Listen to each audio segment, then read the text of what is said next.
운동치료학 및 실습 온라인 강의 10주차 강의 시작하도록 하겠습니다. 온라인 강의 10주차 강의 내용입니다. 1차 강의 영상은 제2부 제15장의 정각 넓적다리 관절의 재활이고 2차 강의 영상은 제2부의 제16장 무릎 넓다리 관절의 재활 일부로 부분적으로 강의해 드리겠습니다. 3차 동영상 강의는 총 26분 30초 소요되는 링크 3개를 제공해 드렸고 무릎 관절과 관련된 해부학의 영상이니 참고하셔 학습에 도움 되시길 바라겠습니다. 온라인 강의 10주차 1차 강의 영상입니다. 제2부 제15장의 정각 넓다리 관절의 재활이고 개요는 해부학, 정상적인 생체역학, 병태 생체역학, 다른 관절의 고려사항, 연관통 패턴, 신경병변, 정각 넓다리 관절의 손상, 수술적 절차, 기타 질환, 정각 넓다리 관절 재활에 있어서의 치료적 운동, 연부조직 가동 기법, 관절 가동술 순으로 강의해 드리겠습니다. 정각 넓적다리 관절의 해부학입니다. 보신 바와 같이 정각 넓다리 관절의 뼈 해부학을 먼저 말씀드리겠습니다. 정각 넓다리 관절의 기능은 다리의 가동성과 안정성을 모두 제공하는 역할을 수행합니다. 정강뼈와 넓다리뼈로 구성된 관절입니다. 연골은 섬유연골 형태로 넓다리뼈와 정강뼈의 표면에 관절 연골과 반달판 형태로 구성되어 있습니다. 관절 연골은 마찰 계수가 낮음으로 인해서 유연성을 제공하고 반달판은 2개의 쐐기형 분절 구성으로 구성되어 있습니다. 안쪽의 반달판은 초승달 모양으로 반가동성이 있고요. 가쪽 반달판은 원형으로 가동성을 제공하고 있습니다. 뒤 반달 넓다리 인대는 안정성을 제공하는 동시에 정각 넓다리 관절의 가동성을 향상시키는 데도 역할을 하고 있습니다. 오른쪽 그림은 인대에 관련된 사진입니다. 정각 넓다리 관절의 안정성에 기여하는 인대는 관절 주머니와 인대로 구성되어 있습니다. 관절 주머니는 정강다리 관절과 무릎 넓다리 관절을 둘러싸고 있고 중등도 정도의 강도로 안정성을 기여하고 있습니다. 인대는 보시는 바와 같이 8개의 인대들이 지지되어 있습니다. 앞십자 인대, 빗 오금 인대, 가쪽 곁인대, 활골 요금 인대, 험페르 인대, 위즈버그 인대, 안쪽 곁인대, 뒤 십자인대로 단단하게 안정성을 제공하는 구조로 구성되어 있습니다. 정각 넓적다리 관절 인대에 대해서 자세하게 표 15-1에 기술된 내용을 다시 한번 말씀드리겠습니다. 안쪽 곁 인대입니다. 몸쪽의 부착점은 넓다리뼈의 안쪽 위 관절 융기에 부착되어 있고 먼 쪽 부착점은 가층과 속층에 2가지가 있는데 가층은 정강뼈 안쪽 고원이고 속층은 안쪽 반달판에 부착되어 있습니다. 제한되는 정각 넓다리의 운동은 박구비의 힘을 제한하고 있습니다. 타이트해지는 자세는 완전한 편 자세에서 안쪽 곁인대는 타이트하고 팽팽해지는 것을 여러분들은 확인하실 수 있겠습니다. 안쪽 곁인대는 몸쪽 부착점은 넓다리뼈의 가쪽 위 관절 융기에 부착되고 먼쪽 부착점은 종아리뼈 머리에 부착됩니다. 제한되는 정각 넓다리 운동은 안굽이 힘입니다. 타이트해지는 자세는 완전한 편 자세입니다. 다음은 빗 오금 인대입니다. 반막 모양근의 힘줄에 부착해서 먼 쪽에 정강뼈 안쪽 관절 융기의 뒤쪽에 있는 뒤 관절 주머니에 부착되어 뒤쪽 또는 젖힘의 힘에 제한되고 정강뼈의 가쪽 돌림의 역할을 합니다. 타이트해지는 자세는 편 자세와 반막 모양근이 수축했을 때 타이트해집니다. 활골 인대 복합체는 가쪽의 반달판의 뒤쪽 관절 주머니와 뒤쪽 뿔에 부착돼서 먼 쪽에서는 종아리뼈 머리에 부착됩니다. 뒤 가쪽의 힘에 제한되고 가쪽 돌림의 운동을 할 때 역할을 합니다. 타이트해지는 자세는 완전한 편 자세에서 뻣뻣해집니다. 앞십자인대입니다. 몸쪽의 부착점은 넓다리뼈 관절 융기의 뒤 가쪽입니다. 먼 쪽 부착점은 정강뼈 융기 사이 영역의 앞 안쪽에 있습니다. 크로스에서 부착되어 있는 것이고요. 먼 쪽 정강뼈의 뒤쪽 힘과 몸 쪽의 정강뼈의 앞쪽 힘에 적용되고 돌림의 유무에 상관없이 비접속성 감속의 힘을 줄 때, 정강뼈의 안쪽 돌림의 힘이 발휘될 때, 정강뼈를 굽힘한 후에 넙다리뼈의 가쪽 돌림을 적용할 때 제한됩니다. 타이트해지는 자세는 완전 펴 자세에서 타이트해집니다. 다음은 뒤십자인대입니다. 넙다리 안쪽 위 관절 융기의 가쪽 면입니다. 정강뼈의 융기 사이 영역의 뒤 가쪽 무릎 젖힘 부위에 먼 쪽 부위에 부착되어 있습니다. 뒤십자인대는 몸쪽 정강뼈의 뒤쪽 힘을 적용할 때 제한되게 역할을 하게 됩니다. 타이트해지는 자세는 앞 가쪽 섬유띠는 굽힘 자세일 때 타이트해지고 뒤 안쪽에 있는 섬유띠는 펴 자세에서 타이트해지는 특징을 가지고 있습니다. 계속 인대 설명입니다. 반달 넙다리 인대입니다. 몸쪽 부착점은 가쪽 반달판의 뒤쪽 뿔에 부착되어 있고 먼 쪽 부착점은 앞 섬유인대, 험페로 인대는 정강뼈 융기 사이 융기의 앞 안쪽에서 PCL 먼 쪽에 위치하고 뒤 섬유는 리스버그 인대라고 하는데 넙다리뼈 관절 융기 사이 근처에 PCL 후 십자인대의 몸쪽에 위치하게 됩니다. 여기에 부착되고요. 제한되는 정강 넙다리의 운동과 힘은 정강뼈를 안쪽 돌림한 후에 몸쪽 정강뼈의 몸 뒤 안쪽 돌림 힘이 적용될 때 제한을 시킵니다. 타이트해지는 자세는 펴 자세 때 아주 팽팽해지게 되겠습니다. 다음은 해부학의 근육입니다. 그림은 정강 넙다리 관절에 부착되어 있는 근육의 좌측의 앞쪽 근육과 우측 그림의 뒤쪽 근육을 확인하실 수 있겠습니다. 간단하게 말씀드리면 좌측 그림의 정강 넙다리 관절의 앞쪽 근육의 좌측은 넙다리근 긴장근이 있고요. 넙다리 고등근, 가쪽 넓은 근, 그리고 엉덩 허리근, 두덩근, 큰 모음근, 정강 두덩근, 넙다리 빗근, 안쪽 넓은 근으로 구성되어 있습니다. 오른쪽의 사진을 보시면 왼쪽부터 반 힘줄 모양근, 반막 모양근, 장단지근, 오른쪽에 넙다리 두 갈래근, 오금근, 종아리 빗근이 있습니다. 이러한 구조로 근육이 구성되어 있습니다. 여러분들 표 15-2에 정강 넓적다리 관절의 주위에 있는 근육에 대해서 자세하게 정리를 해 놓았습니다. 이 부분에 대해서 확인을 하시되 저희는 지금 운동치료학을 학습하고 있기 때문에 이는 곳과 닿는 곳을 잘 아시고 작용에 대해서 이해를 잘 해야 됩니다. 그리고 제가 강조하는 이는 곳과 닿는 곳을 확실하게 구분하시라는 것은 여러분들이 열린 운동사슬과 닫힌 운동사슬을 운동으로 적용하게 될 때 이는 곳과 닿는 곳을 잘 인지하고 알고 있는 것이 치료적으로 상당히 도움이 되기 때문에 여러분들 분명히 확인하시고요. 작용에 대해서도 정확하게 인지하시길 바라겠습니다. 우리가 알고 있는 넙다리 네 갈래근에서 투조인트 머슬은 넙다리 고등근 밖에 없죠. 나머지는 모두 원 조인트 머슬입니다. 그래서 넙다리 고등근은 작용이 두 개고요. 넙다리 빗근 같은 경우에도 ASIS에서 부착되고 정강뼈의 안쪽 면과 거위발의 공동 힘줄에 닿으면서 엉덩관절의 굽힘, 안쪽 돌림, 무릎 관절의 벌림까지 작용을 하는 동작들이 이루어지게 됩니다. 넙다리 빗근은 투조인트 머슬이지만 대각선 형태로 나선 형태로 주행 방향을 가지고 있기 때문에 안쪽 돌림에 추가적인 나선 형태의 회전 운동까지 더해지고 있습니다.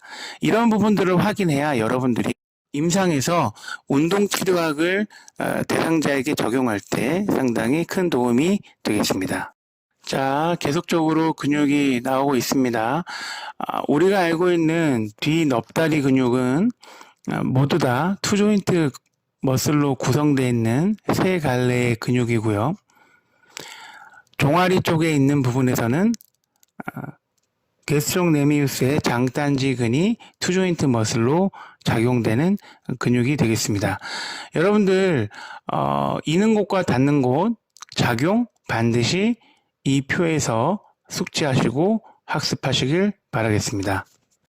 자, 정상적인 생체 역학의 정각 넙다리 관절에 대해서 말씀드리겠습니다. 자유도는 2의 윤기 관절의 특징을 가지고 있고, 자유도 2는 굽힘 펴과 안쪽 돌림과 가쪽 돌림의 특성을 가지고 있습니다. 움직임의 정상 범위는 굽힘 0에서 145도로 확인하실 수 있습니다. 정상적인 관절 운동 형상학적 움직임은 구름과 활주와 스핀이 발생할 수 있습니다. 표 15-3에서 보시면 정각 넙다리 관절의 뼈 운동 형상학적 움직임과 관절 운동 형상학적 움직임을 자세하게 정리해 놓은 표이니 확인하시고 학습에 도움이 되시길 바라겠습니다. 여러분들 나사홈 기전에 대해서 반드시 기억해 주시길 바라겠습니다. 정각 넙다리 관절에서 굽힘과 펴은 정상적으로 동시에 일어나는 구름과 활주를 필요로 합니다. 무릎이 굽힘되었을 때 정강뼈는 스핀의 정상적인 움직임을 필요로 하는 6에서 7도 정도의 돌림을 허용하게 됩니다. 이런 움직임을 나사홈 기전, 스크루홈 메커니즘이라고 합니다. 이것을 허용하게 되면 마지막 20도에서 30도의 펴을 돕게 됩니다. 정강뼈가 가쪽으로 돌림하면서 완전한 펴을 했을 때 정각 넙다리 관절의 안쪽 이동과 잠김을 정확하게 이루어낼 수 있는 것입니다. 이것은 정각 넙다리 관절의 접촉 면적을 앞쪽으로 이동시키는데 이것은 반달판에 의해 지지되면서 이루어지게 됩니다. 또한 이 자세는 정각 넙다리 관절의 잠김 위치를 의미합니다. 정각 넙다리 관절이 기능적으로 되기 위해 걷기는 0에서 67도, 달리기와 계단 내려가기는 0도에서 90도, 그리고 바닥에 있는 물건을 들어 올리기에는 0도에서 117도 정도 굽힘의 각도로 관절 가동 범위가 작용되면서 기능적으로 전체적인 동작 안에서 정각 넙다리 관절의 가동 범위가 참여하는 관절 가동 범위 움직임의 양이라고 이해하시면 되겠습니다. 다음은 병태 생체 역학입니다. 생체 역학의 편의라하면 한쪽으로 치우쳐진 위치 때문에 나타나는 병리학적인 행태를 말합니다. 정각 넙다리 관절의 정렬이 부정렬이 오거나 넙다리뼈의 정렬 또는 정강뼈의 정렬 등의 변화가 일어나는 경우 또는 다리 길이의 차이가 발생할 때 통증과 기능장애의 발병률이 증가되는 양상을 나타나게 됩니다. 정각 넙다리 관절의 특징을 봤을 때 그 관절 주머니 유형을 보면 편보다는 굽힘의 제한이 더 강하게 작용하는 관절입니다. 정각 넙다리 관절 정렬의 치우침을 보면 무릎의 안굽이 무릎과 밖굽이 무릎, 젖힌 무릎 등으로 다양하게 나타날 수 있습니다. 그 형상은 오른쪽 하단의 그림에서 확인하실 수가 있겠습니다. 정각 넙다리 각도는 정강뼈 몸통과 넙다리뼈 몸통 사이에 정상적인 이마면 각도 5도에서 7도 정도가 이루어져야 됩니다. 하지만 안굽이 무릎은 O형 다리이고 체중부와 표면을 안쪽으로 이동시킨 형태입니다. 정강뼈와 넙다리뼈의 안쪽 관절면이 접촉력이 증가되는 양상으로 나타날 수 있겠습니다. 밖굽이 무릎은 잠긴 무릎이라고 합니다. 정강뼈 몸통과 넙다리뼈 몸통의 각도가 17도보다 큰 경우에 밖굽이 무릎이라고 진단합니다. 체중부와 표면을 가쪽으로 이동시키면서 정강뼈와 넙다리뼈의 가쪽 관절면의 접촉면이 아주 증가되게 됩니다. 다음은 젖힌 무릎입니다. 잘못된 젖힘 정렬이 되면서 시상면상의 변형이 발생합니다. 체중부와 표면을 앞쪽으로 이동시키면서 발생될 수 있겠습니다. 뒤 십자인대에 과도한 스트레스가 가해지기도 하는 그런 병대 생체 역학의 자세라고 말씀드릴 수 있겠습니다. 계속 병태 생체 역학 이어가겠습니다. 정강뼈와 넙다리뼈의 편의가 발생하면 넙다리뼈의 앞굽음, 넙다리뼈 목의 과도한 안쪽 돌림, 그리고 뒤굽음은 넙다리뼈 목의 가쪽 돌림, 정강뼈의 박구비는 구조적인 다리 길이 차이 이런 것들이 발생하게 돼서 넙다리뼈나 또는 정강뼈의 길이 불균형 등이 나타날 때 정강뼈와 넙다리뼈의 편의로 인해서 병태적인 생체 역학이 발생하게 됩니다. 안쪽 정강 넙다리의 힘을 증가시키는 부정열이 또 하나의 원인이 되겠습니다. 넙다리뼈의 안구비나 안구비 무릎 그리고 정강뼈의 안구비와 박구비 등이 이러한 형태로 예를 들 수가 있겠습니다. 이때 넙다리뼈의 뒤구분과 박구비 무릎은 정강 넙다리의 가쪽 압박을 증가하는 형태의 병리학적인 생체 역학이 유발되겠습니다. 다음은 다리 길이 차이를 포함한 뼈의 부정열을 말씀드리겠습니다. 관절 주머니와 인대 및 근육 등의 정열을 변화시킬 수밖에 없겠습니다. 들신경 수용기의 입력 변화를 시켜 날신경 출력의 변화를 초래하게 됩니다. 다리 길이 차이가 발생함으로 인해서 각각의 구성되어 있는 탄력 조직인 근육이나 여러 가지 결합 조직에 있는 들신경 수용기들이 해부학적인 길이 차이나 위치에 대한 차이 때문에 수용기 입력 자체가 변화되면서 따른 반응에 의한 날신경 또한 불균형을 초래할 수밖에 없는 움직임이 나타나게 되는 것입니다. 다음은 넙다리뼈의 앞구붐입니다. 넙다리뼈의 앞구붐은 안쪽 넓은 빗근과 중간 볼기근의 활성과 조절을 감소시킬 수 있습니다. 또한 넙다리뼈의 앞구붐은 비접촉성 앞십자인대 손상을 일으킬 수 있는 안쪽 넓은 근과 중간 궁등근의 억제를 초래할 수도 있습니다. 다음은 다른 관절의 고려사항입니다. 골반 엉덩관절 및 발의 잘못된 생체 역학은 정강 넙다리 관절에 문제를 일으킬 수가 있습니다. 돌림과 비틀림과 같은 골반의 잘못된 생체 역학은 기능적 다리 길이의 차이를 유발시킬 수 있습니다. 기능적 다리 길이의 차이는 근육의 약증이나 연부 조직의 타이트함에 의해 초래될 수 있습니다. 이것은 다리의 정상적인 생체 역학을 변화시킬 수 있으며 정강 넙다리 관절의 구조물의 장력과 압박력을 가할 수 있습니다. 골반의 비틀림으로 고생하는 많은 사람들은 스트레스를 받은 구조물의 위치에 따라 정강 넙다리 관절의 안쪽 또는 가쪽 통증을 경험할 수도 있겠습니다. 또한 이로 인해 발 뒷침의 증가가 발생하면 정강 넙다리 관절의 편 및 엉덩관절의 가쪽 돌림이 보상작용을 초래할 수 있습니다. 골반의 뒤쪽 비틀림은 다리의 안쪽 돌림을 유발하고 정강 넙다리 관절의 굽힘과 발의 엎침이라는 보상작용을 초래하면서 효과를 연계할 수 있습니다. 대부분의 기능장애는 엎침과 뒷침의 증가로 나타날 수 있습니다.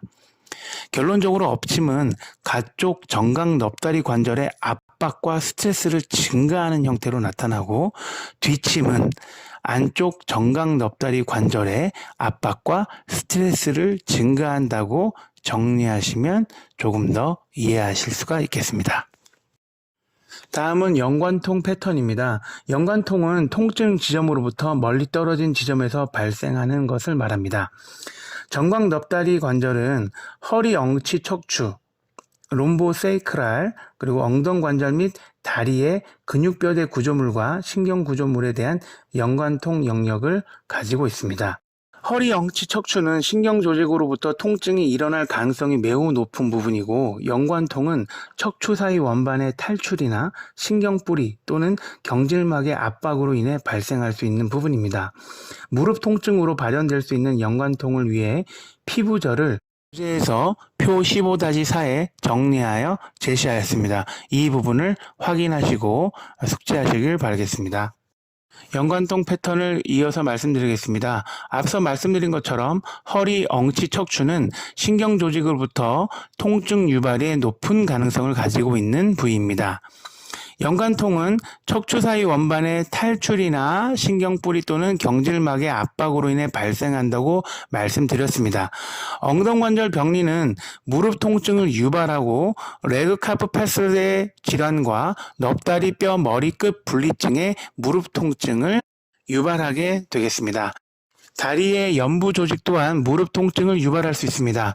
정강 넙다리 관절 주위 연부 조직의 타이트함이나 통증 유발점 영역의 당김에 의해 발생할 수 있습니다. 통증 유발점으로 인한 무릎의 연관통은 표 15-5에 제시되어 있으니 여러분들 다시 한번 확인하시고 숙지하시길 바라겠습니다. 여러분들 강의 중에 앞서 지나간 슬라이드에 있는 표는 다시 한번 교환을 다운로드 받고 학습할 수 있도록 하면 좀 더 도움이 되겠습니다. 자, 다음은 신경병변입니다. 신경병변은 신경조직에 있어서 무릎의 연관통을 유발할 수 있는 부분을 말하겠습니다. 궁둥신경을 자극하면 무릎 뒤쪽으로 통증이 유발될 수 있습니다. 궁둥신경통이 무릎 통증에 의한 것인지, 신경자극이나 궁둥구멍근 증후군에 의한 것인지 간별 진단이 아주 중요하겠습니다. 궁둥신경과 넙다리 신경은 모두 무릎 부위의 연관통을 유발하는 특징이 있습니다. 넙다리 네갈래근과 뒤넙다리근의 기능마비 유도 또한 유발할 수가 있겠습니다.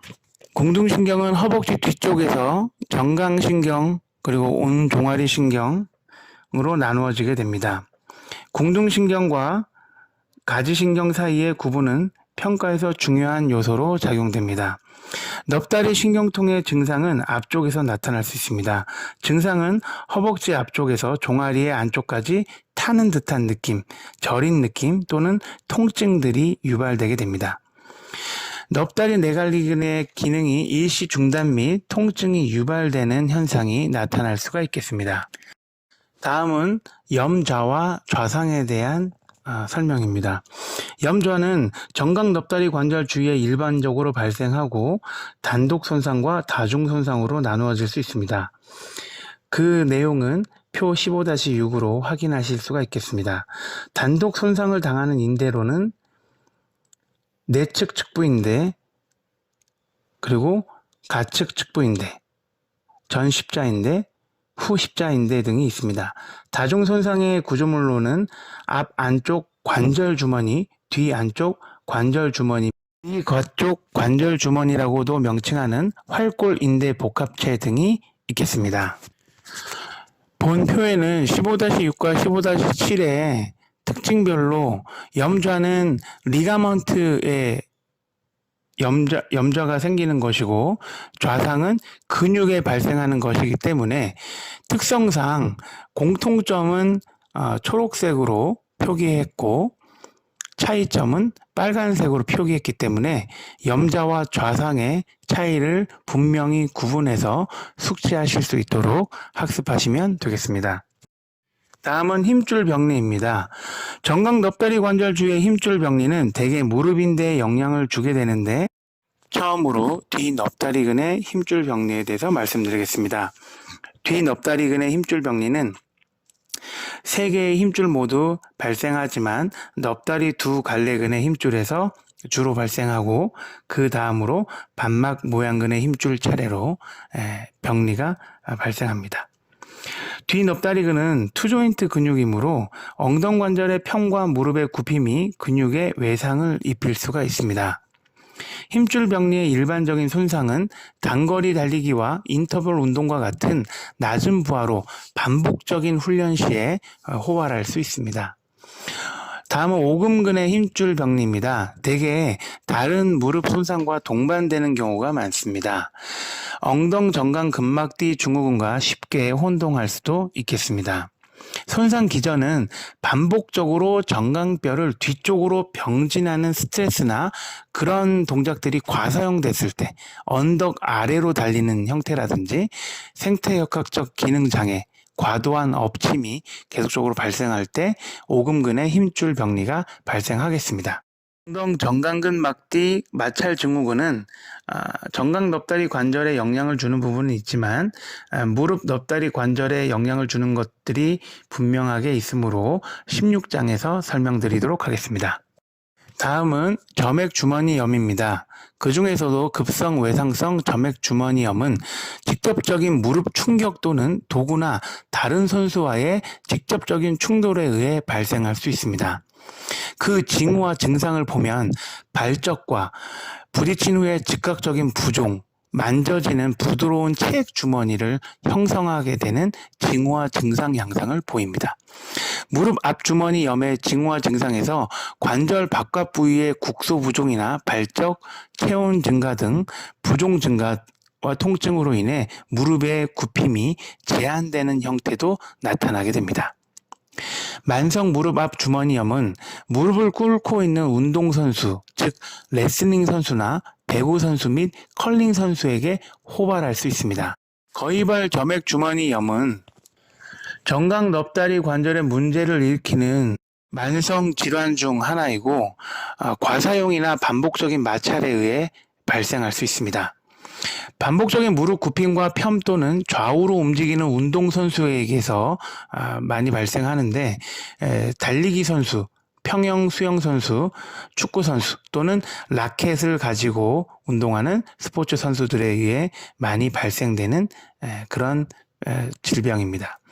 그 징후와 증상은 부종이 증가되고 발적 및 국소 통증이 나타나며 흉터 조직의 비대로 인한 혹이 발생하는 특징이 있습니다. 다음은 반달판 손상입니다. 반달판 손상은 스포츠 활동으로 흔히 발생할 수 있는 질환입니다.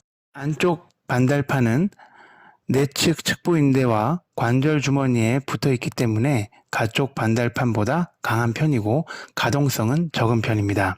안쪽 반달판이나 가쪽 반달판의 스포츠 손상은 고정된 다리에 무릎이 굽힘된 상태에서 갑작스럽게 돌림되었을 때 커팅과 감속이 계속적으로 일어났을 경우 발생할 수 있습니다.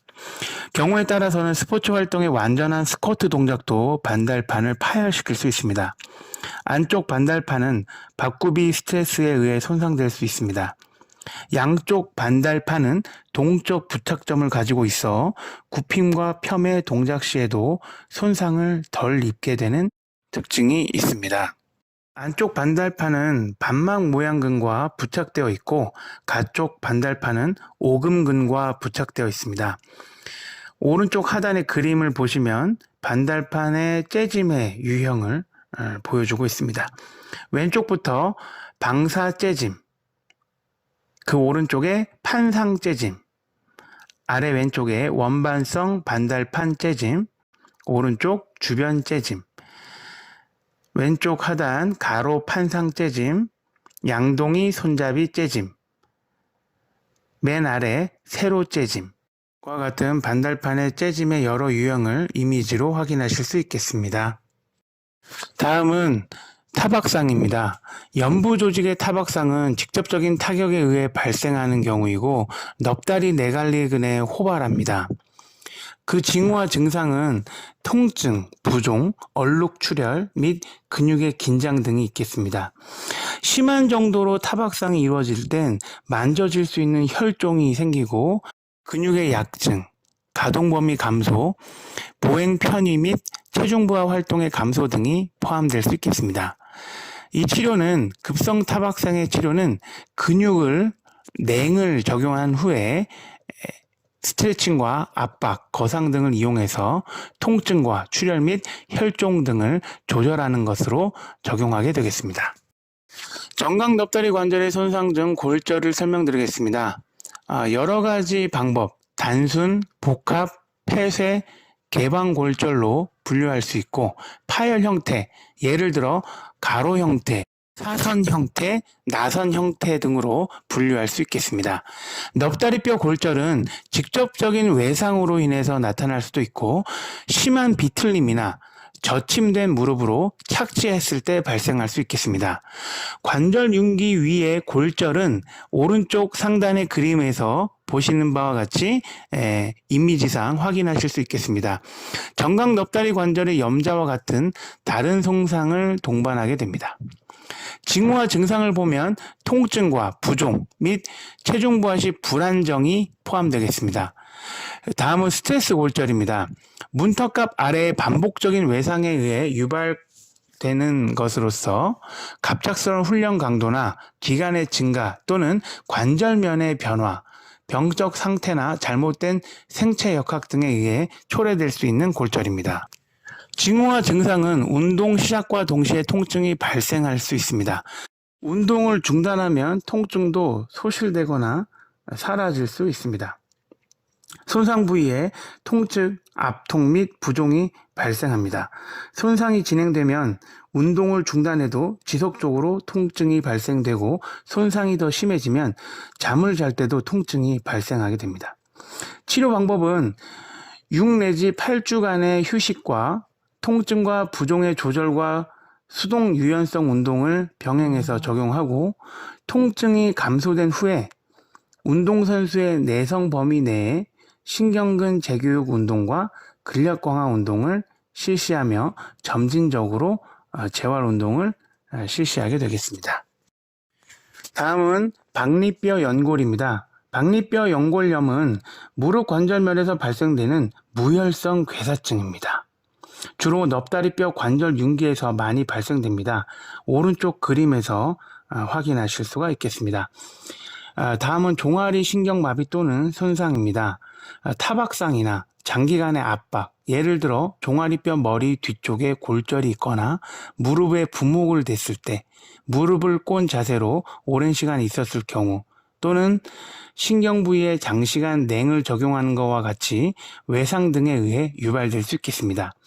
가장 흔하게 발생하는 경우는 종아리뼈 머리가 몸쪽 종아리뼈 위로 교차되는 자세를 취했을 때 가장 흔하게 발생된다고 되어 있습니다. 징후와 증상은 종아리 뒤 가쪽면 신경분포 영역에 둔감한 현상이 나타나고 손상 지점의 압통, 약증, 그리고 앞 정강근과 종아리근의 마비, 특히 풋드랍이 생길 수가 있겠습니다. 치료는 손상은 며칠 이내에 자발적으로 회복되는 경우가 있고 가능한 곧바로 신경근 재교육 운동과 근력 강화 운동을 시작하면서 회복을 할 수가 있겠습니다. 다음은 수술적 절차입니다. 운동치료 학문에서 수술에 대해서는 저희가 크게 직접적인 연관은 없지만 팀 어프로치를 생각했을 때는 어느 정도 용어와 내용 정도는 알고 계시는 게 중요할 것 같습니다. 안쪽 곁인대 복구술입니다. 안쪽 곁인대 복구술은 대부분 정강 넙다리 관절의 다중구조물이 손상되었을 때 수행되는 가장 흔한 방법이라고 할 수 있겠습니다. 그리고 앞 십자인대 재건술이 있겠습니다. 앞 십자인대는 수많은 기법으로 재건될 수 있는데 대표적으로 무릎 힘줄 이식술인 앞 십자인대 뼈 힘줄 이식술을 예로 들 수가 있겠습니다. 오른쪽에 보시는 그림은 앞 십자인대 재건술 중에 뒤 넙다리근 이식술입니다. 자가 이식술을 위한 앞 십자인대 뒤 넙다리근 이식술을 통해서 적용을 한 수술 방법이 되겠습니다. 이번 슬라이드는 앞 십자인대의 수술 후에 재건술의 지침사항들을 나타낸 것입니다. 이렇게 지침사항을 통해서 여러 가지로 활동으로 복귀하기 위한 여러 가지 보조기나 또는 독립적인 활동에 대한 수준을 결정하는 데 중요한 근간이 되겠습니다. 이러한 지침사항을 올바르게 따랐을 때 좀 더 독립적인 활동의 복귀를 희망적으로 가질 수 있겠습니다. 다음은 뒤 가쪽 관절주머니 복구술입니다. 정강 넙다리 관절 주머니의 뒤 가쪽 모서리 복구술은 손상된 십자인대 복구술과 함께 실시됩니다. 뒤 가쪽 모서리 복구술의 잘못은 후 십자인대 재건술의 나쁜 결과 때문이라고 되어 있습니다. 십자인대가 복구된 후에 뒤 가쪽 모서리 복구술의 재건술이 동종 이식 또는 자가 이식을 통해 이루어질 수 있겠습니다. 이 십자인대 재건술은 앞 십자인대 재건술만큼 많이 실시되고 있지는 않습니다. 그러므로 뒤 십자인대에 대한 기법과 연구는 앞 십자인대보다 된 바는 적은 편입니다. 하지만 지금 시행되는 기법으로는 정강뼈 관통 터널 기법과 뒤쪽 속 넣기 기법, 단독 묶음 터널과 이중 묶음 터널, 동종 이식과 자가 이식술 등이 활용되고 있습니다. 다음은 반달판 복구술입니다. 보존적인 방법으로 반달판을 복구할 수가 없는 경우 실시하게 되는 방법이 되겠습니다. 부분 반달판 절제술과 복구술, 동종 이식 및 자가 이식을 위해 관절경 수술이나 개방성 수술을 이용하게 됩니다. 그림을 보시면 왼쪽은 반달판 복구 목적으로 안쪽 바깥 기법을 사용한 것이고 가운데 있는 것은 바깥 안쪽 기법입니다. 맨 오른쪽에 있는 것은 반달판 복구를 목적으로 한 반달판 고정장치를 이용한 모두 안쪽 기법이 되겠습니다. 이는 참고로만 알고 계시면 되겠습니다. 다만 반달판의 제거는 반달판의 기능만큼 관절의 반발력을 감소시키고 뼈 관절염의 발생을 증가시키는 결과를 초래합니다. 그래서 최대한 보완하고 복구할 수 있는 수술 기법을 사용하는 것인데, 말씀드린 안쪽 바깥 기법은 반달판 뒤쪽을 복구하는 데 이용되고 뒤쪽에 있는 신경혈관 구조물의 손상 위험이 뒤따르는 리스크를 감안해서 적용하는 기법입니다. 바깥 안쪽 기법은 반달판을 바깥쪽에서 안쪽으로 당기는 기법으로서 신경혈관 구조물의 손상 위험이 많이 줄어들 수 있는 기법입니다. 마지막으로 모두 안쪽 기법은 관절주머니 외부 구조물을 봉합하지 않고 관절주머니 안쪽 구조물만 봉합하는 기법이라는 특징만 가지고 있는 것입니다. 기타 질환의 베이커 낭종에 대해서 말씀드리겠습니다. 장단지근과 반막 모양근 점액주머니에서 발생하는 무통성 부종입니다. 베이커 낭종이 감염에 의해서 발생되거나 낭종이 파열된 경우 심한 통증과 부종 및 발열이 무릎 뒤쪽에서 발생할 수 있습니다. 치료 방법은 흡출 치료나 관절경 수술 또는 개방 수술로 치료할 수 있습니다.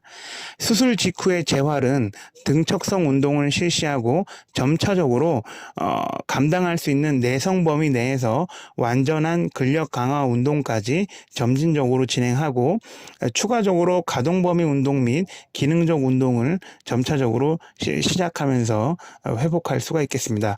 만약 감염으로 낭종이 발생한 것이라면 감염이 사라질 때까지 심혈관 운동을 실시해서는 안 됩니다.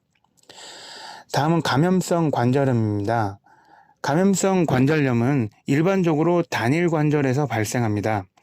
감염, 수술, 개방성 상처 및 전신성 질병으로 인해 미생물, 세균이나 곰팡이균, 결핵과 같은 미생물이 관절을 침입한 경우에 나타날 수 있는 질병입니다. 그 징후와 증상을 보면 정강 넙다리 관절이나 종아리 몸쪽 부위에 통증, 부종, 발열 및 발적이 일어날 수 있습니다. 치료 방법은 관절경 수술이나 개방 수술 또는 괴사 조직을 제거하는 제거술 등으로 치료할 수 있겠습니다.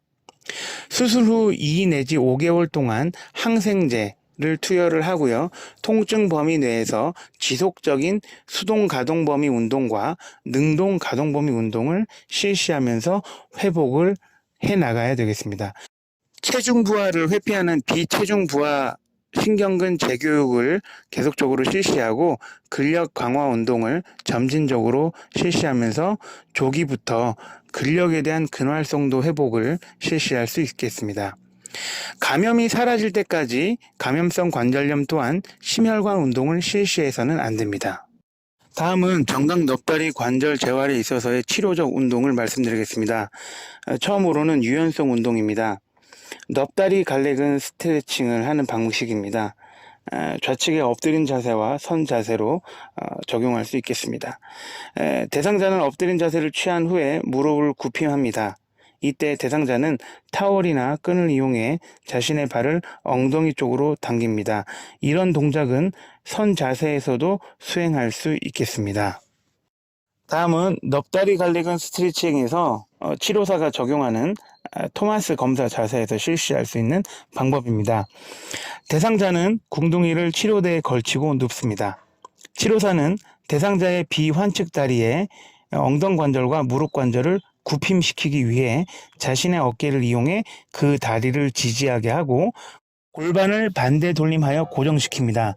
치료사는 자신의 손과 다리로 과압박을 주면서 환자 다리의 엉덩관절을 폄하고 무릎관절은 굽힘시킵니다. 허벅지 앞쪽에서 근육이 편안하게 스트레칭 되는 것이 느껴지게 될 때까지 적용을 하는 방법입니다.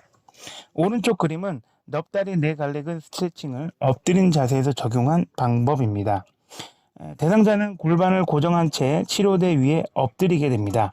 치료사는 대상자의 허벅지가 치료대로부터 떨어지지 않도록 주의하면서 저항이 느껴질 때까지 무릎을 굽힘합니다. 이 방법은 넙다리 내갈래근을 한 관절에서만 스트레칭하는 방법이 되겠습니다. 큐조인트 근육인 넙다리 고등근만을 스트레칭하기 위해 치료사는 위와 같은 자세를 이용할 수도 있고, 또한 엉덩관절에서 펌이 일어나도록 무릎을 굽힘하면서 허벅지를 치료대로부터 떨어뜨릴 수 있습니다. 주위 조직이 스트레스 받는 것을 막아주고 골반을 고정하는 것을 돕기 위해서는 반대쪽 발을 지면 바닥에 내려놓는 것이 유리하게 적용될 수 있습니다. 이때 무릎은 약간 굽힘합니다. 다음 유연성 운동은 뒤 넙다리근 스트레칭입니다. 대상자는 근육의 타이트한 정도에 맞게 편안한 높이로 환측 다리를 치료대 위에 올려놓고 앉습니다. 발을 중립 위로 유지한 채 대상자는 몸을 앞쪽으로 기울이게 됩니다. 이때 허리뼈는 중립 위를 유지해야만 합니다. 이때 중요한 것은 보상작용이 일어나지 않도록 또 뒤 넙다리근을 분리시키기 위해 환측 다리를 적절한 정렬로 유지하는 것이 중요하겠습니다. 바로 누운 다리근 신장을 응용할 수 있습니다. 끈이나 타올을 이용해 긴장이 느껴질 때까지 환측 다리를 당김으로써 엉덩관절을 굽힘시키고 반대쪽 뒤 넙다리근을 스트레칭하는 방법입니다. 오른쪽 그림은 순서에 따라 적용하는 뒤 넙다리근을 위한 수정된 허들 스트레칭입니다. 첫 번째 그림은 엉덩관절을 중립 위 자세로 유지합니다. 두 번째로 안쪽 뒤 넙다리근을 강조하기 위한 엉덩관절의 가쪽 돌림 자세를 실시합니다. 세 번째로 가쪽 뒤 넙다리근을 강조하기 위한 엉덩관절의 안쪽 돌림 자세를 실시합니다. 이로써 뒤 넙다리근 스트레칭을 실시할 수 있겠습니다.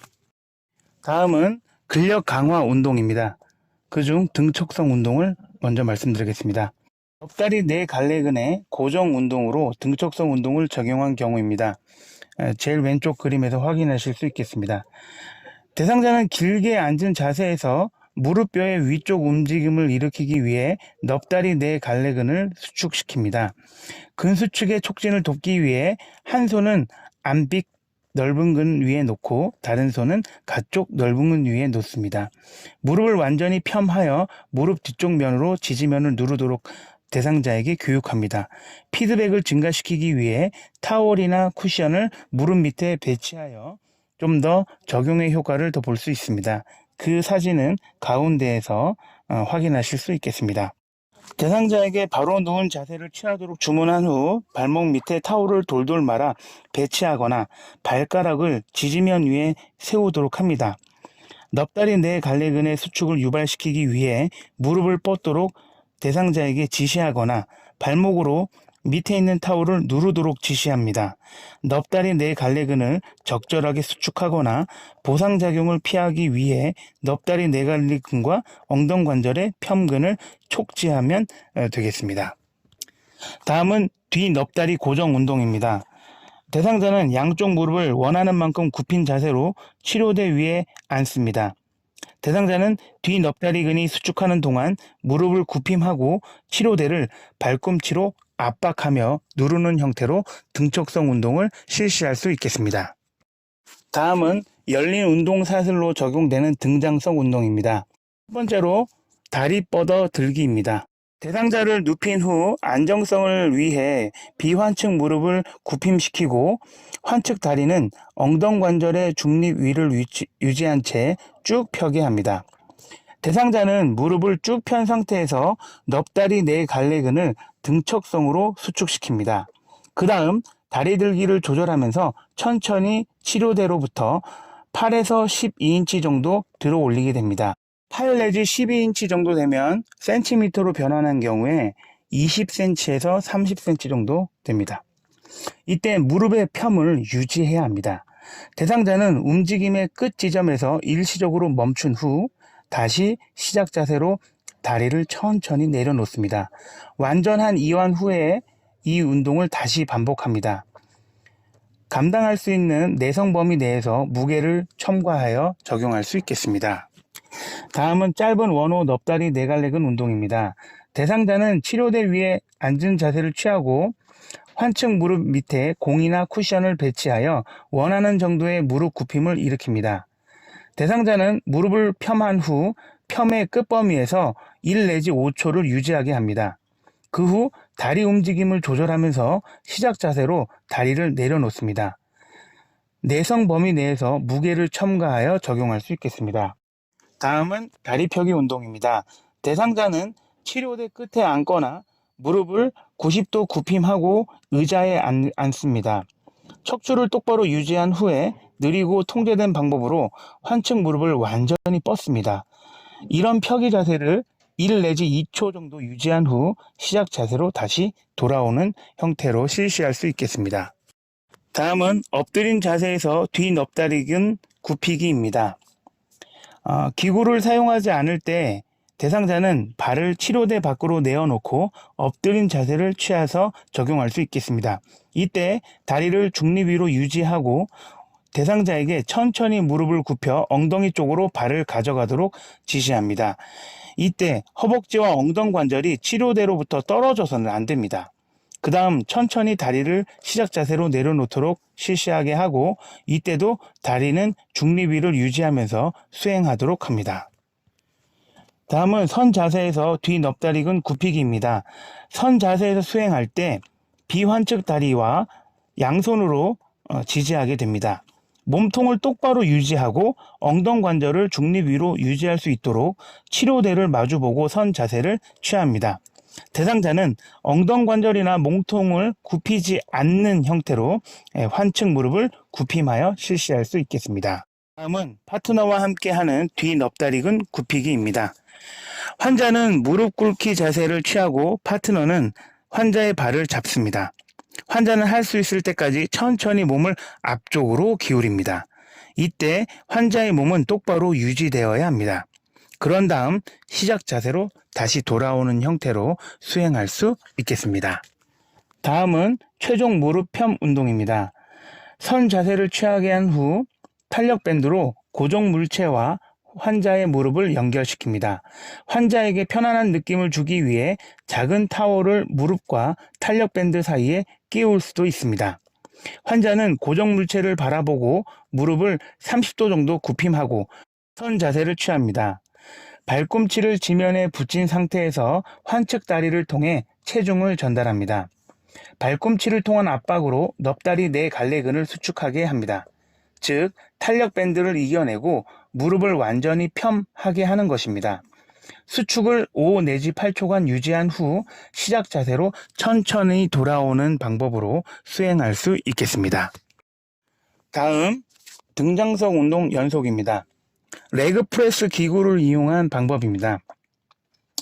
양쪽과 한쪽 엎드린 자세로 모두 실시할 수 있겠습니다. 대상자는 발판에 힘을 대고 운동장비 위에 앉거나 누운 자세를 취합니다. 운동은 발판을 발로 밀면서 이루어지거나 발판을 몸 밖으로 멀리 움직이면서 이루어지는데 이것은 운동 장비에 따라 달라질 수 있겠습니다. 저항 무게는 사람의 내성에 맞게 첨가될 수 있겠습니다. 궁등 근육을 강화하기 위해 엎드린 자세에서 레그 프레스를 수행할 수도 있겠습니다. 우측의 그림은 스쿼트 자세입니다. 그중 왼쪽은 미니 스쿼트입니다. 대상자는 양발을 어깨 너비로 벌린 후 등은 벽에 기대어 서거나 편안하게 선 자세를 취합니다. 대상자는 약 30에서 45도 정도 무릎을 굽힙니다. 이때 발가락은 무릎과 일직선으로 놓여야 합니다. 그런 다음 시작 자세로 되돌아갑니다. 내성 범위 내에서 무게를 첨가할 수 있겠습니다. 오른쪽 스쿼트입니다. 환자는 양발을 어깨 너비로 벌린 후 편안하게 선 자세를 취합니다. 환자는 발가락을 무릎과 일직선되게 놓고 자신이 원하는 만큼 쭈그려 앉습니다. 그런 다음 발꿈치를 밀면서 시작 자세로 되돌아옵니다. 내성 범위 내에서 무게를 첨가할 수 있겠습니다. 다음은 데드리프트를 사용한 근력 강화 운동입니다. 대상자는 양발을 어깨 너비로 벌리고 선 자세를 취합니다. 이때 다리는 중립 위를 유지합니다. 운동을 하는 동안 척추를 중립 위로 유지하고 엉덩 관절과 무릎 관절은 굽힘합니다. 대상자는 아무것도 들지 않거나 핸드 웨이트를 잡거나 스트레이트 바를 잡습니다. 그런 다음 발로 지면을 누르면서 엉덩 관절과 무릎 관절을 펴면서 천천히 선 자세를 만듭니다. 그 다음 시작 자세로 천천히 되돌아오면서 실시할 수 있겠습니다. 내성 범위 내에서 무게를 첨가할 수도 있고, 이때 적절한 몸의 운동 형상학은 필수적이겠습니다. 다음은 로마식 데드리프트입니다. 대상자는 엎침 잡기로 바벨이나 덤벨을 잡습니다. 대상자는 먼저 바벨을 잡고 선 후 양쪽 무릎을 약간 굽힘합니다. 이 자세를 운동 내내 유지합니다. 바벨을 내려놓으면서 엉덩 관절을 뒤쪽과 위쪽으로 움직입니다. 이때 허리는 편편하거나 약간 휘어진 자세를 취할 수 있습니다. 그리고 운동 내내 양쪽 어깨뼈를 모으는 형태로 실시합니다. 적절한 기법으로 바벨을 가능한 한 많이 내려놓습니다. 대상자는 뒤 넙다리근이 스트레칭 되는 것을 느껴야 합니다. 그런 다음 시작 자세로 되돌아오는데 먼저 엉덩이와 궁둥이를 먼저 움직입니다. 내성 범위 내에서 무게를 첨가할 수 있겠습니다. 적절한 운동 형상학적인 동작은 필수적이겠습니다. 다음 우측은 런지 자세입니다. 발을 고정하고 실시하는 방법부터 말씀드리겠습니다. 대상자는 환측 다리를 앞으로 내민 펜싱 찌르기 자세를 취합니다. 양발의 보폭은 치료사에 의해 결정할 수 있습니다. 척추를 똑바로 유지한 자세에서 뒤쪽 다리의 무릎을 지면으로 내릴 때 넙다리 내 갈래근과 볼기근이 타이트해짐을 느껴야 합니다. 런지의 스텝과 보행입니다. 환자는 양발을 함께 붙인 채로 선 자세를 취한 후 환측 다리를 앞쪽으로 내딛습니다. 뒤쪽 다리가 굽혀지지만 지면에 닿아서는 안 됩니다. 무릎과 발가락은 일직선에 놓여야 하고 몸통은 똑바로 유지되어야 합니다. 환자는 앞쪽 다리를 밀면서 시작 자세로 되돌아옵니다. 내성 범위 내에서 무게를 첨가할 수도 있겠습니다. 이런 동작은 앞으로, 가쪽으로, 뒤쪽으로도 수행할 수 있습니다. 다음은 런지 가쪽 움직임입니다. 대상자는 어깨 너비만큼 양발을 벌리고 선 자세를 취합니다. 대상자는 환측 다리를 옆으로 벌리고 엉덩이를 내립니다. 환측 다리 쪽으로 체중을 이동시킬 때 양쪽 발꿈치의 압력을 유지하려고 노력합니다. 대상자는 가슴을 들어 올리고 척추를 중립 위로 유지합니다. 그 다음 환측 다리를 밀면서 시작 자세로 되돌아오며 수행하면 되겠습니다. 등속성 운동은 정강 넙다리 관절 재활 과정에서 검사나 훈련 목적으로 이용할 수 있겠습니다. 플라이오메트릭 훈련은 스피드와 근력을 향상하고자 하는 대상자에게 적용할 수 있고, 부상 후에 재활 후반 단계 훈련으로 선택해서 정강 넙다리 관절의 재활에 앞서 있는 운동을 좀 더 넓은 가동 범위에서 강한 힘을 폭발적으로 내면서 훈련할 수 있겠습니다. 기능 훈련은 실제 스포츠 시뮬레이션 훈련을 통해서 직접적으로 다시 활동에 복귀할 수 있는 것들을 계속적으로 훈련해 나갈 수 있겠습니다. 지구력과 심혈관 컨디셔닝은 정강 넙다리 관절 재활 시 충분하게 고려돼야 될 분야가 되겠습니다. 다음은 신경근 운동의 신경근 재교육 훈련입니다. 한 다리로 균형 잡기입니다. 환자는 환측 다리로 선 자세를 취하고 정면을 바라보게 됩니다. 그리고 팔로 지탱하지 않은 상태에서 가능한 오랫동안 자세를 취합니다. 환자가 이 자세를 1분 동안 유지할 수 있다면 이번에는 눈을 감고 동일한 자세를 취해서 실시할 수 있겠습니다. 신경근 재교육에 있어서는 고유수용성 감각 수용기를 자극하는 훈련이나 한 다리로 균형 잡기가 기본적으로 사용될 수 있겠고, 부가적으로 보조 도구를 활용해서 적용할 수 있겠습니다. 그림에서 보시면 A부터 D 그림은 스팀보트와 세라밴드를 활용해서 엉덩관절의 모음과 벌림, 굽힘과 펴을 탄력 밴드를 활용해서 스티프푸트 위에서 실시하는 운동입니다. 그리고 생체 역학적 발목 플랫폼 시스템을 이용해서 적용할 수도 있겠습니다. 그림 E와 F는 균형판을 활용해서 시상축과 이마축으로 균형 훈련을 하는 것입니다. E를 보시면 대상자는 균형판 위에서 약간 무릎을 굽힘하고 선 자세를 취합니다. 대상자는 균형판 끝이 지면에 닿지 않고 가능한 오랫동안 균형을 유지할 수 있도록 노력하여 시상면상에서 균형을 유지하는 훈련을 수행하는 것입니다. F 그림은 이마축에서 동일한 훈련을 하는 것입니다. 다음은 균형 원판에서 실시할 수 있거나 그림에서는 G에서 I까지 그림은 보슈볼을 이용한 스쿼트 동작입니다. G는 양쪽으로 양발을 딛고 하는 스쿼트, H는 한 발, I는 업, 다운을 실시할 수 있는 균형 원판을 활용하거나 불완전 지지면인 보슈볼 스쿼트를 활용해서 균형 훈련을 수행하는 것입니다. 다음은 연부 조직 가동 기법입니다. 대표적으로 마사지를 들 수가 있겠습니다. 마사지의 장점은 연부 조직 치료 기법으로서 충분한 가치를 가지고 있다는 점입니다. 정맥 순환을 좋게 하고 압박이나 리듬에 대한 대상자의 반응을 모니터링하면서 실시할 수 있는 적용 방법입니다.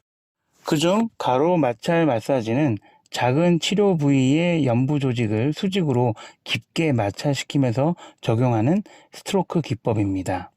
이 기법은 흉터 조직이나 유착, 엉킨 섬유, 만성염증 등을 치료하기 위해 사용될 수 있습니다. 다음은 근막 이완술과 통증 유발점 치료입니다. 근막은 인체의 모든 연부 조직과 연결된 결합 조직입니다. 스트레스 인자인 외상, 질병, 자세 기능 장애, 정신 및 심리적 스트레스 등이 근막의 기능 장애를 일으킬 수 있습니다. 이때 근막이 기능을 제대로 하지 못하면 국소 조직의 통증, 압통 및 통증 유발점이 생길 수 있습니다.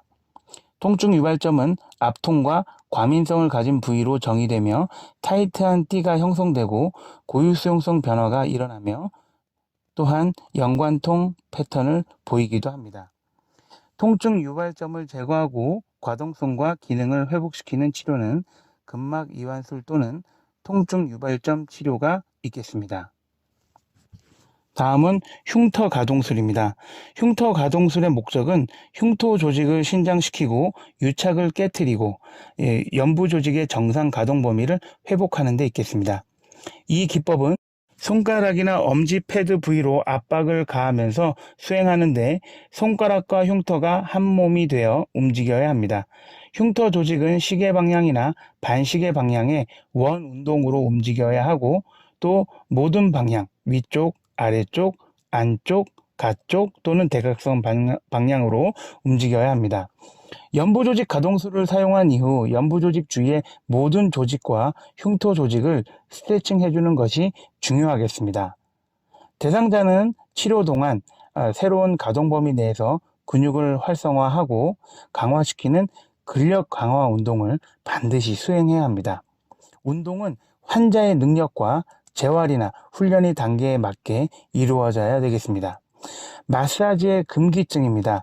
급성 염증, 개방성 상처, 국소 및 전신의 감염, 피부 감염, 골절 및 탈구, 골화근염, 깊은 정맥 혈전증, 혈우병, 혈액 희석제 복용, 당뇨병 및 암 등이 있겠습니다. 다음은 관절 가동술입니다. 관절 가동술은 정상적인 관절 운동 형상학적 가동성을 회복시키고 통증을 감소시키기 위해 적용할 수 있는 기법입니다. 관절 가동술의 기본은 관절의 스트레칭이며 천천히 점진적으로 스트레칭을 적용하고 통증이 발생하지 않는 범위 내에서 관절 운동 형상학적 움직임을 일으키도록 하는 것입니다. 첫 번째로 폐 증가를 위한 정강뼈의 앞쪽 가동술을 통해서 정강 넙다리 관절에 가동술을 적용하는 방법입니다. 환자의 위치는 누운 자세를 취합니다. 치료사의 위치는 손상된 무릎 옆에서 선 자세를 취합니다. 무릎 위치는 무릎을 가능한 한 많이 펴시킵니다.